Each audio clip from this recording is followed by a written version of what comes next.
Welcome back, guys. I know y'all missed me. It's been about a week. Y'all probably thought I would never upload again. Y'all probably thought I was a one and done YouTuber, huh? Well, guess what? We're back, baby. And today, I want to talk about Christmas Oguri Cap. But before we do that, I need to thank you guys. Now, if you're new here, last week, I dropped my first ever video on YouTube. Ladies. But jokes aside, my goal for that video was to hit 100 views, 10 subscribers, and 10 comments. Y'all went fucking crazy. At the time of this recording, we hit 1.8k views, 75 subscribers, and over 50 comments. And the comments were amazing. You had people talking about their own experiences with Kita-san Black. You had people putting in their own inputs. Even people bringing up some pointers that I missed, which I greatly appreciate. I loved all of it, and I can't thank you guys enough. However, there's one guy, I'll put it up on the screen for you guys, who I believe said, "Funny man said subscribe. I subscribe because he is funny shaped." What the fuck did that even mean, Kobe Bryant? Like, you gotta be rage baby, bro. There's no way. But anyways, without further ado, let's talk about Christmas Oguri Cap. Now, I don't have a presentation today. Psych! A lot. Welcome back, class. We're back. Today we're talking about should you pull for Christmas Oguri. Brought to you by the GOAT himself. Let's not waste any time. Let's get right to it. Christmas Oguri. She comes with a base stat line of 94 speed, 91 stamina, 111 power, 76 guts, and 78 wit. She comes with stat bonuses of 50% speed and 50% stamina. That's pretty solid. Her surface aptitudes being A in turf, B in dirt. B in dirt is really good because I believe we only have about 4 notable dirt runners in the game at this time. So that's huge. For her distance aptitudes, we've got an E in short, A in mile, A in medium, and B in long. For her running strategies, we have F front runner, A pace chaser, A for late surger, and D for end closer. For her skills, feel free to pause this video at any given time to read over what these skills do. I myself am a gamer, and I know what every single skill does already, so I don't have to read the descriptions myself. For her innate skills, she comes with Shake It Out, Inside Scoop, and Hydrate. For her training event skills, she gets Nakayama Race Course. She can get more training hints for Hydrate and Winter Runner. For her awakening skills, at level 2, she unlocks a small breather. At level 3, she unlocks Gourmand? I'm gonna say Gourmand. Gourmand, which is the gold version of Hydrate. Triple sevens. That skill is very important. Remember that skill, class. Triple sevens. And at level 5, she gets Innate Experience, which is the gold version of Inside Scoop. Now, class, you're probably sitting there wondering, but Tug, where's her unique skill? Don't worry, class. She gets a whole slide just for it, because this skill is kind of insane. Christmas Eve Miracle Run. The way this skill works, if you activate at least 3 recovery skills, then in the second half of the race, your speed will increase, your acceleration will increase, and you will recover stamina. What the fuck were we thinking, Cygames? She is one of the, if not only horses that has a skill boosting 3 parameters at once. That is crazy. So upon her skill activation, she gets an acceleration increase of 0.3, which carries over into a speed increase of 0.25, but then also heals your stamina for 0.035 or 350 points. That is equivalent to 2 right recoveries and or half of a gold recovery skill. And on top of that, it lasts 5 seconds. That shit lasts longer than me. Now let's tickle those brains a little bit, guys. Typically with how unique skills work, you'll have speed-based uniques like Symboli Rudolph's, you'll have acceleration-based uniques like Saiyan Skies, or you'll have combination uniques like Mino Top Guns. Skills that are based on one primary effect like speed or acceleration tend to be better parents, while Umas with combination uniques tend to be the better aces. To put this in perspective, Christmas Oguri is getting the same effects of a combination unique on top of recovering your stamina. Yo, I'm about to start twerking. I don't know what we were thinking when we made this character. But guess what, guys? The skill only gets better because of triple sevens. Remember what I said, class? I hope you took note. Triple sevens is very important. This skill for Christmas Oguri Cap is really good. Triple sevens allows you to manipulate the timing of your skill activation. Remember, you need to activate 3 recovery skills in order to proc your unique skill. Let's go over in detail, guys. Real quick. Can I draw? I can draw. Oh my God. Guys, this is my first time doing this. All right, guys, welcome to the smart board. Let's look at the Scorpio Cup.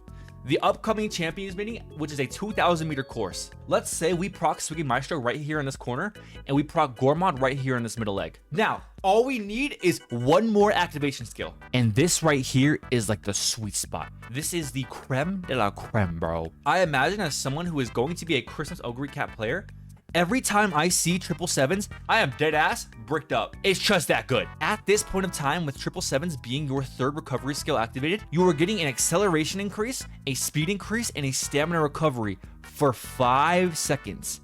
That's going about all the way to like, I want to say right here. And now, you're pulling into the final stretch, you're at top speed, and you have the stamina to maintain top speed because you've already activated 3 recoveries, and your unique skill is also a built-in recovery. It's also really good against debuffers. Nice Nature proc a stamina debuff.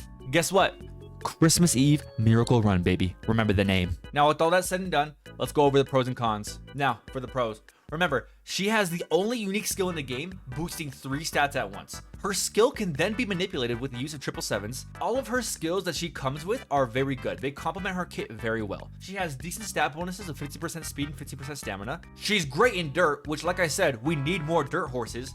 And overall, she's just very versatile. Let me write that down real quick. Turf and dirt. Oh yeah. Now, there are some cons. The fact that her unique skill needs 3 stamina skills to proc is very harsh. At this point of time, with the limited scenarios that we have, skill points are very scarce. It's hard to balance out doing enough races while also doing enough trainings to get your stats up to what is required. Wit also becomes very mandatory. Reason being because you want the highest chance of activating all of your stamina recovery skills, which Wit isn't necessarily a bad thing at all. It's just that it somewhat limits your flexibility in training other stats. Even though she has an A in mile races, I think she's only okay in mile races. It's just because given on her reliance for recovery skills, most of the time it's just not worth the effort. And don't ever run her in sprint races. Boo. I just found out on the way home that apparently she was indeed still slammed on sprint and mile courses no matter what. Her skill is just really good. So take all the cons I said about mile and sprint races 5 seconds ago with a grain of salt. Make sure you do your research. And yeah, just want to let you guys know, I was wrong. Certified YouTuber apology. I'm gonna start playing the ukulele. Back to the video, baby. Now, if you've been playing this game, unless you've been living under a rock, you have probably heard of the big 3 horses at least for the first 2.5 years or so. Those horses being Summer Maruzensky, which already came out, Christmas Oguri Cap, which comes out very soon, and Valentine Bourbon. This right here is what we call a triple threat. This is like primetime Cavaliers, bro. This right here is what we call the Kevin Love, Kyrie Irving, and LeBron James trio. It's crazy. Or is it? Now, let's get to the question of should you pull for Christmas Oguri Cap? And my answer to that is that you absolutely can, but you can also wait. And allow me to explain why you can or maybe should wait. If you were here for our half-year anniversary, you're most likely aware that we got the first anniversary patch notes for our half-year anniversary. And because of that, based on speculation, it is very possible that we end up getting the 2nd year anniversary patch notes for our 1 year anniversary patch notes. Now, if that becomes true, that means we are going to be introduced to evolved skills. And if evolved skills are introduced, Christmas Oguri Cap will still be very good, but nowhere near as dominating as she was in the JP servers at her time of release. Now, allow me to show you guys why. This right here is Tokai Teo. If you are a competitive player, you know that this horse has barely been relevant, and that's honestly just because there are better options. Now, with the introduction of evolved skills, some of her skills become quite crazy, I'm not gonna lie. Technician gets evolved into Genius Technique, which increases your acceleration by 0.4 and also your target speed by 0.25. This is an evolved skill, by the way, not a unique skill, an evolved skill. Lightning Step gets evolved into Teo Step, which increases your lane movement speed by 0.035, your acceleration by 0.3, and your target speed by 0.25. That's 3 parameters at once. Remember what we talked about. Remember what we talked about with why Christmas Oguri Cap's unique was so good. This is one of the reasons why. And because of skills like this, a lot of Umas become more relevant. Now, Christmas Oguri Cap also gets evolved skills, but I don't think they're really that good. And honestly, rightfully so. Gluttonous Regiment is the evolved skill of Gourmand, which I don't think is really necessary. And First Hand Christmas Miracle is the evolution of Innate Experience, which is a long skill, which is somewhat niche. But you get what I'm trying to say. Because of evolved skills, Umas like Tokaiteo, Mejiro McQueen become a lot more relevant, and they are able to compete with the likes of Christmas Oguri Cap. Now, as free-to-play players or light spenders, I myself am a light spender. I like to buy the daily carrot packs. Depending on your available resources, it might be better to spend $20. Allow me to explain. The first anniversary introduces Jewel Selector tickets, which allows you to select any 3-star UMA or SSR card you would like for 20 buckaroos. Now, you might be thinking, oh, but $20 is a lot of money. $20 is a lot of money. Now, you're not wrong, but let's put it in comparison. The gacha in this game is very rough. To hit pity, you need to spend 30,000 carats doing 200 pulls. Now, to put it in perspective, 30,000 carats is approximately $300 to $420 worth of carats. Considering that most people end up hitting pity when it comes to pulling for UMAs, I would rather spend the $20. I personally think the Christmas Oguri banner is clickbait. Dare I say more clickbait than the thumbnail of this YouTube video. So think about your options and think smart. Think about the upcoming banners and the resources that you have when it comes to pulling for Christmas Oguri. And that's it. Think about your options.